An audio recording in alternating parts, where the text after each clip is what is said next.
terminar às 9 horas. Eu sou Vitória, eu tenho que respeitar, porque foi isso que Deus entregou no pastor Paulo. Mas o senhor me ouviu, e agora? Eu sou responsável da igreja, mas o dono da obra revelou isso a ele na Maru, então eu só tenho que seguir o que ele me mandou fazer. Glória a Deus, igreja.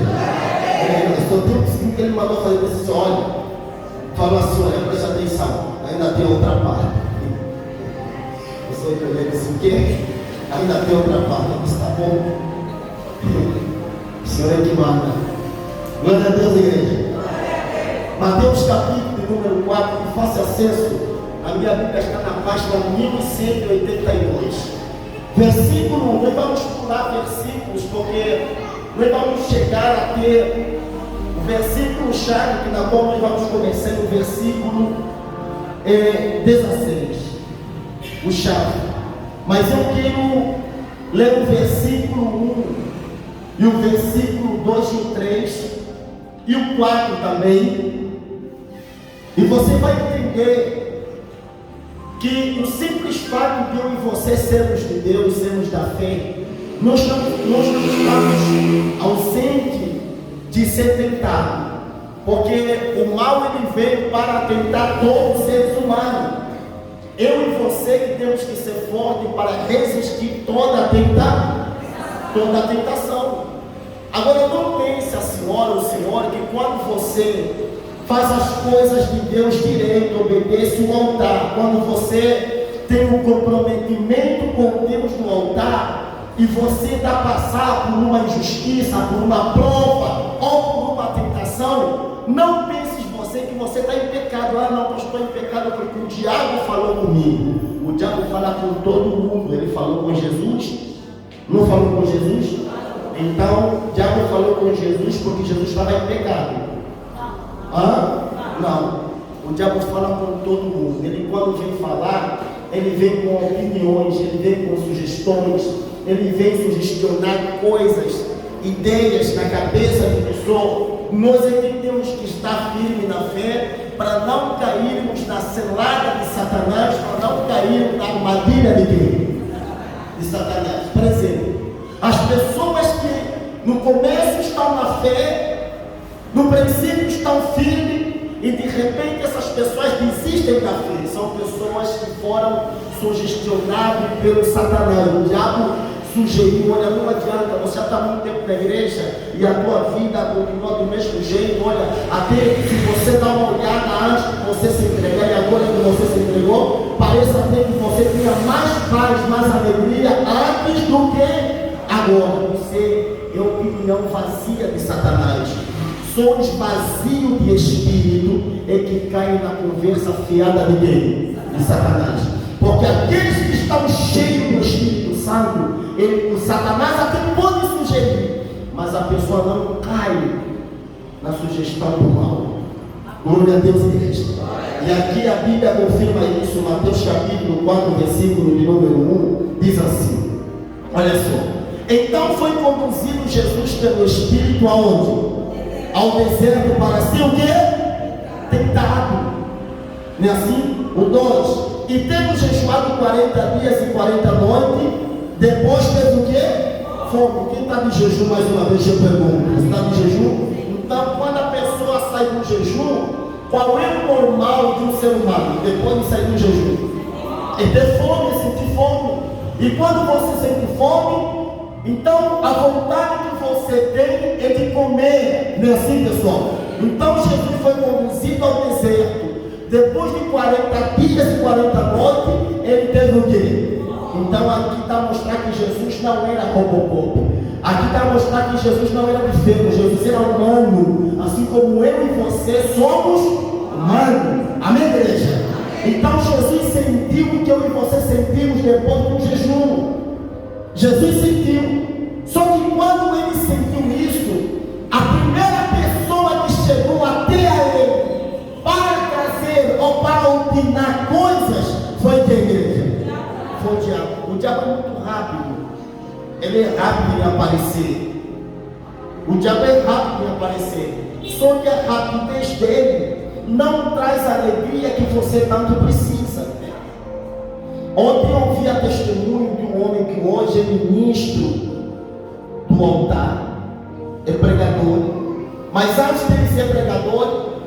era um homem bem sucedido, antes de ele se converter. Ele era um professor de história, de química. Ele era um homem bem sucedido, ganhava muito bem, financeiramente era bem sucedido, tinha fama, e ele contava o testemunho de que ele dava aula em 3 escolas. Em toda a escola onde ele dava aula, ele saía com a menina que ele quisesse sair. Se ele escolheu, tem uma que lhe deu mole, ele saía. Ele se sentia o rei da batata frita. Chegou uma altura que ele dizia assim: olha, eu tinha tudo, do bom uísque, do bom vinho, eu tinha dinheiro, eu viajava, eu tinha fama, era conhecido, eu atingi o alvo que eu queria atingir. Porque o diabo colocava na cabeça dele que só existe felicidade quando você atinge o seu alvo. E ele atingiu a meta. Ele tinha tudo que ele desejou, que ele achava que quando ele tivesse, ele teria paz, teria alegria. Só que ele alcançou tudo, e quando prestou atenção na vida dele, não tinha paz, não tinha alegria. O vazio continuava ali.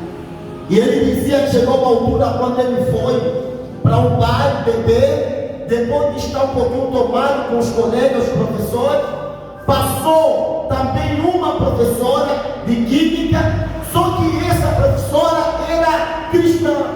Quando ele dizia, quando o olhar dele bateu com o olhar daquela moça, porque ele era um cara que pegava todas as mulheres. E quando o olhar dele bateu com o olhar da moça cristã, ele viu algo que nunca viu a ninguém.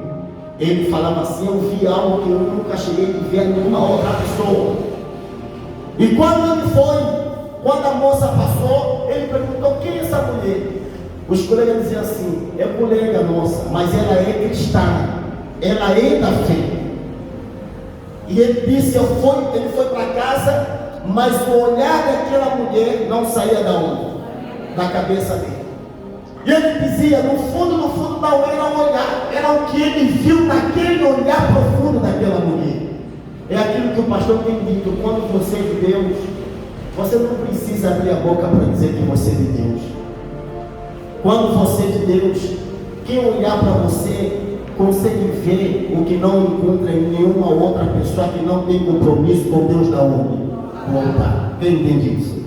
Quando você tem aliança com Deus, tem compromisso com Deus, você não precisa dizer para os colegas que eu sou de Deus.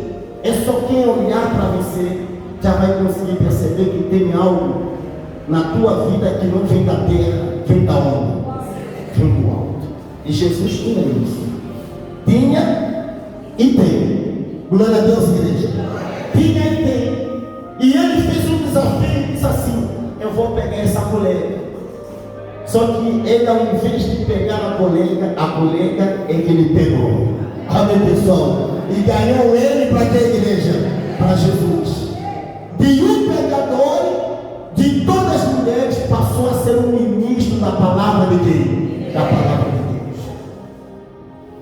E aí, ele dizia assim, todas as vezes que ele se deparava com a colega, dizia assim: eu quero conversar contigo a respeito do teu Deus. Aí a colega dizia assim: você está sob efeito do álcool e nós não podemos conversar. Outra vez ele se depara assim: hoje eu quero conversar. Ela disse assim: você está sob efeito do álcool e nós não podemos conversar. E num dia que ele estava lúcido, ele se encontrou com a disse assim: hoje eu quero falar com você a respeito do teu Deus. Ela disse assim: eu estou a orar para que um dia chegue que eu e você vamos conversar. E num dia, quando a moça foi almoçar no restaurante, ele entrou no restaurante, sentou na mesma mesa que a moça disse: hoje eu não pus nada na boca e de hoje vai passar, você tem que falar comigo a respeito do teu Deus. E ela disse assim: eu só vou falar contigo se você aceitar o meu convite para minha igreja.